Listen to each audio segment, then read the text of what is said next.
Hello, everybody. We are back to talk about publishing a little bit more. Today, our subject is, or going to be, self-published novels that have been picked up by traditional publishers. There are actually a fair number, perhaps even a surprising number of those out there. But the most recent one that at least came on to my radar was a book called The Combat Codes. That's pretty well known. It pops up on Reddit a decent amount in terms of, people hearing about it in that way. And it was picked up by Orbit. They just announced it yesterday. This is, again, not the first of these to have happened, but it sparked a bit of a conversation among us. And so we thought we would do a video about it. So that's our little opener. And go ahead. I know people have thoughts about this, so go for it.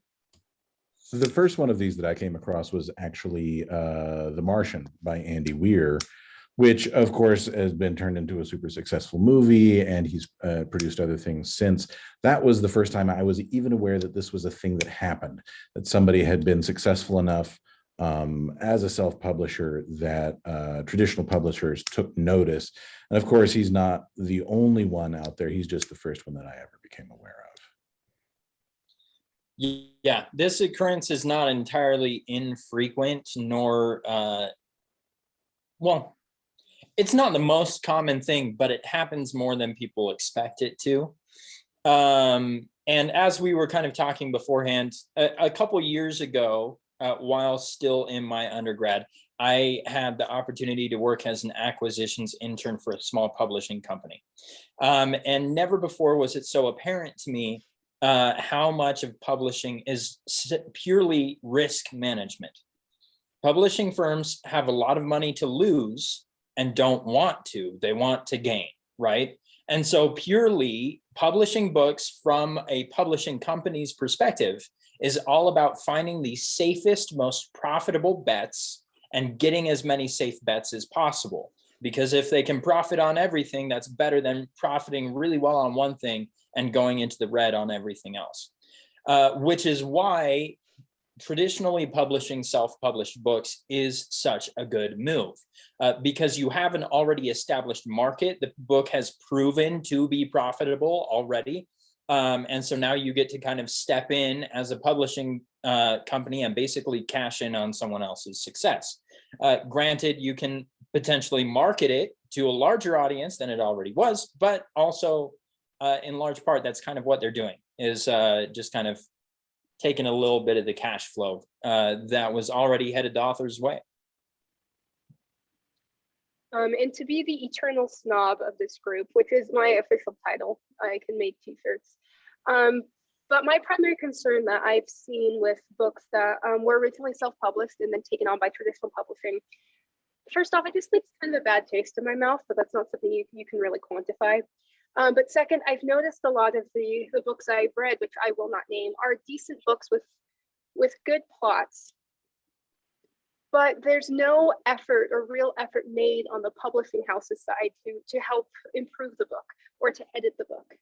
They may do a simple spell check, they may do a quick pass, but they'll be like, you know what, people like this, so we're just going to publish it basically as it was, which I feel like takes away most of the utility that we see in a traditional publishing house, which is the editing, the marketing, the assisting the author in crafting a work that is more publishable and that can gain more traction.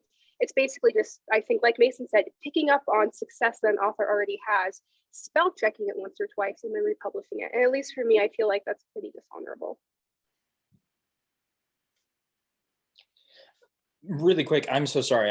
I kind of went on earlier. I'm gonna just briefly go again.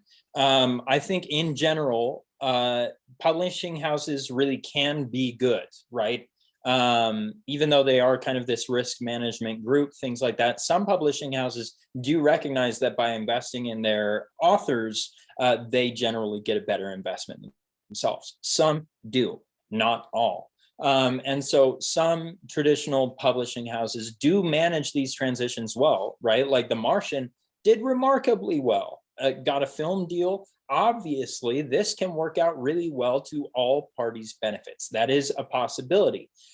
Just like traditional publishing can work out for everyone's benefits, possibly in any situation. But also, there are a number of publishing houses and publishers that will, with these books, treat them as a windfall that can just kind of passively bring them in income with little to no effort on their part. But that also isn't necessarily unique to this situation. Some publishers act that way about all books. So these are situations that I think people should be cautious about, but I also just think people should be cautious about their publishing deals to begin with, regardless of whether or not you're coming in as a self-published author. Yeah, and one number that I keep seeing whenever I hear about self-published books being picked up by trad publishing is 10,000. And most traditional published books will sell under 10,000 copies. So there's probably not a chance that you're going to be picked up by a traditional publisher anyway, if you're not selling 10,000, at which point you can probably do well enough on your own. And as Mari said, what are you paying this publisher for if you can stand on your own 2 feet? I think if I were going to self-publish in any genre, I would write short romance novels. One successful example I've seen of the self to trad publishing journey is Sarah Eden, who writes a lot of Regency romance, and I'm reading one of her books, Ashes on the Moor, right now and loving it.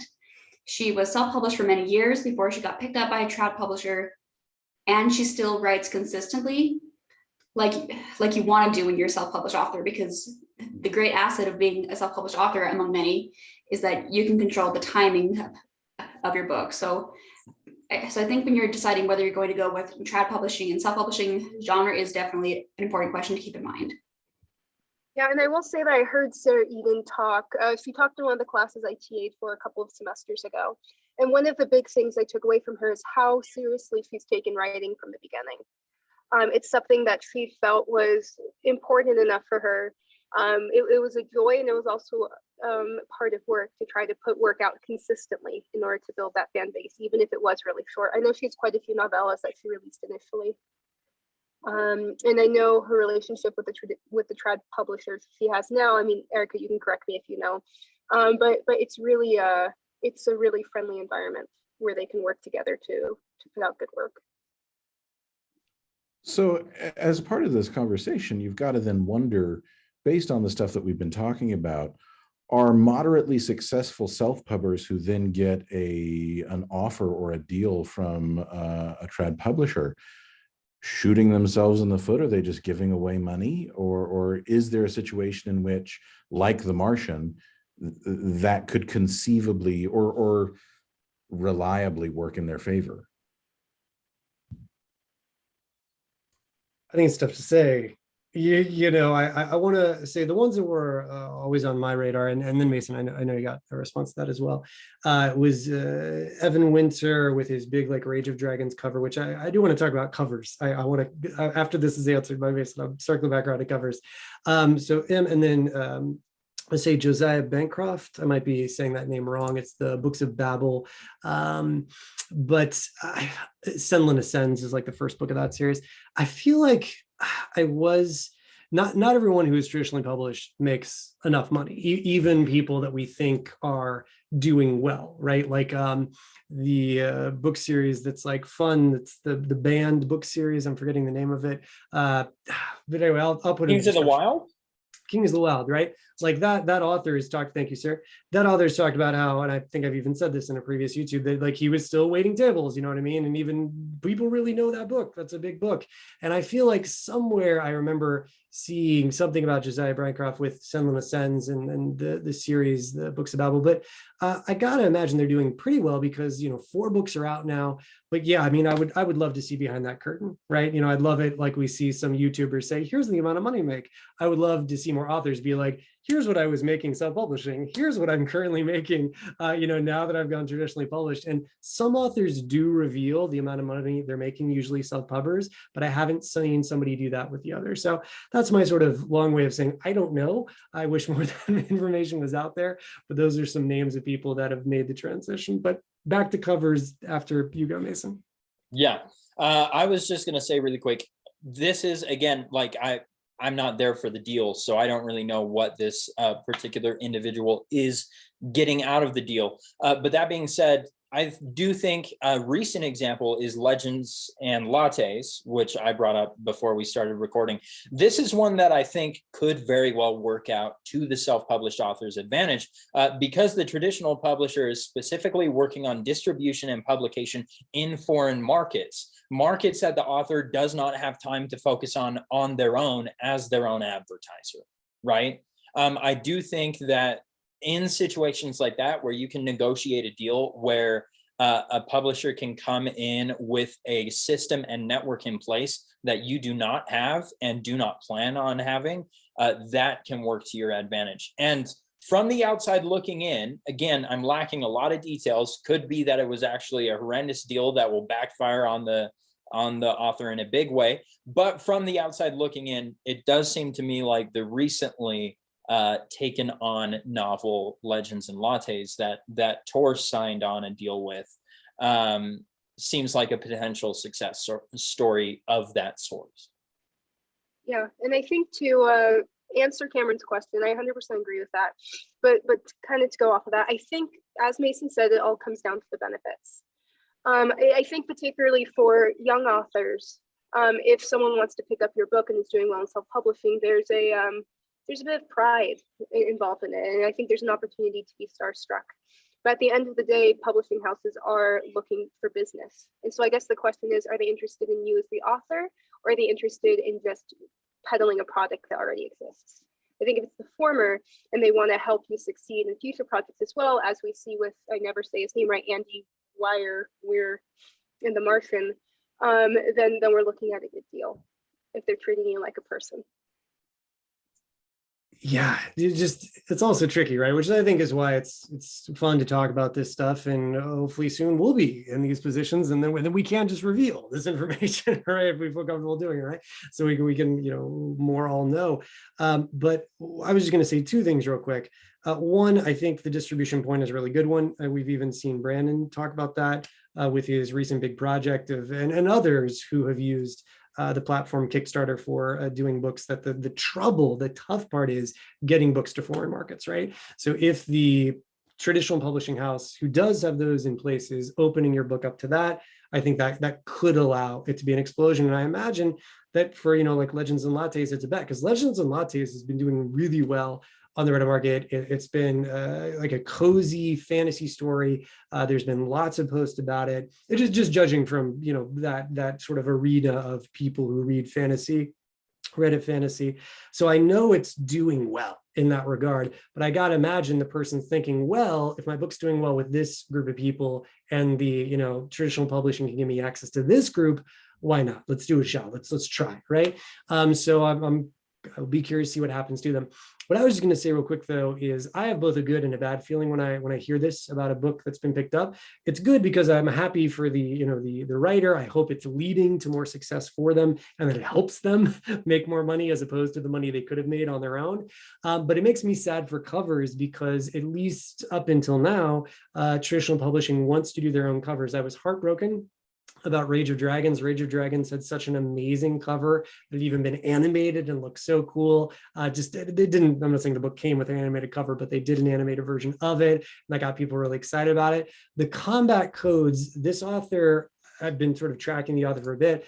They recently just redid their covers, and they are great for the combat codes. If you go look, it looks like you're looking at a movie poster. It's really cool for the first two books.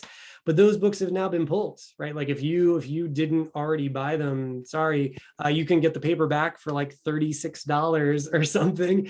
You know what I mean? But people probably aren't doing that. So that is the fear. And then also with the way, doing, books on Amazon or whatever, I hate it how when a book comes out with a new cover, they automatically replace it, like you don't get a choice or something. So this to me is one of the things about traditional publishing that I'm not always a fan of, is that the covers that they use and that they just will change them and that you don't get to keep it unless you got a physical version of it. And with self-pub, you didn't need to worry about that as much. Usually if an author was updating it, which they do, it's because they've made more money and they can hire a bigger artist or hire the same artist for multiple books. And that's an exciting point. If you've been to that stage with that self-published author and they're like, yay, you've done well, get your new covers, I'll get them too. And it just doesn't quite feel that same way to me with that traditional, but That is my very personal niche take on covers and self-publishing to trad. Any other last thoughts on this before we close it out? They'll never take my cover artist from me. I will die before that happens. That's all. And Legends and Lattes cover is great too. With the orc and the way the like little succubus tail goes up and everything. I mean, that's perfect. It totally exemplifies what you are getting with that book. So I just hope in the contracts that they're like, no, I'm not changing. If either of these next two, Combat Codes or Legends of Lattes, change covers, I really feel like they're doing the book a disservice. Agreed.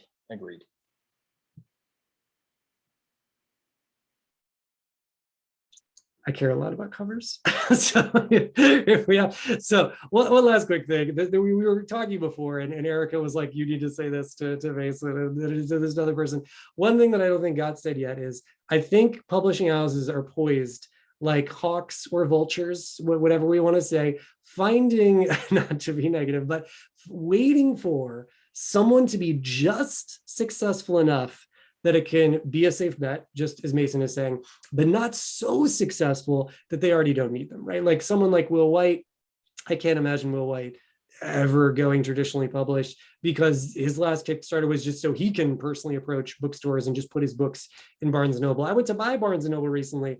They've got self-published books there. So, you know, just local self-published books. You just got to talk to somebody, give them some books. Yeah, you got to have enough and you got to pay for the ones they return and stuff like that. But getting into bookstores is not quite as crazy as it used to be. So my point is just that I think that publishing is smartly realized, because I do think they're smart for this, even if some may not like, is finding these people that are just starting to be successful. And I do really, really wonder how much of that is going to be the new querying process. And I know I sound like a broken record, and I know I've said it before, but especially the more we see of this, I think traditional querying won't die, but it seems like a well that any publishing house would be pretty smart to go to. Let's just check and see all the new books that have come out, because there's so many that are doing pretty well, and then pick those up.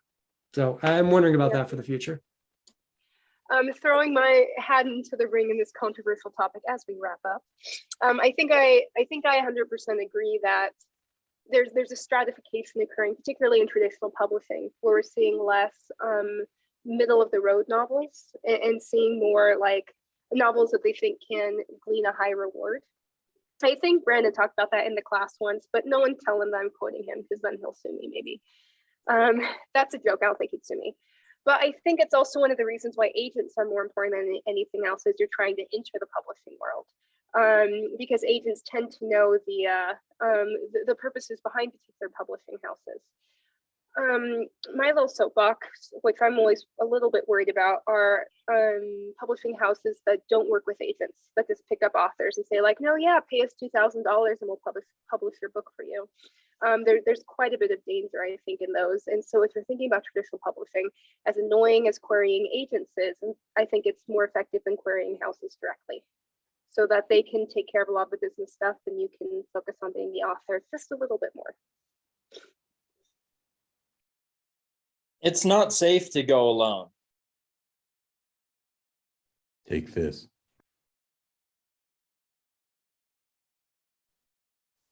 Well, thank you for watching, everybody. Yes, absolutely. Thank you for watching. These are our thoughts. And, you know, Erica, close us out. Close us out, Erica, because you're right. This is the time. Thank you for watching, everybody, and we'll see you next week, Blockheads.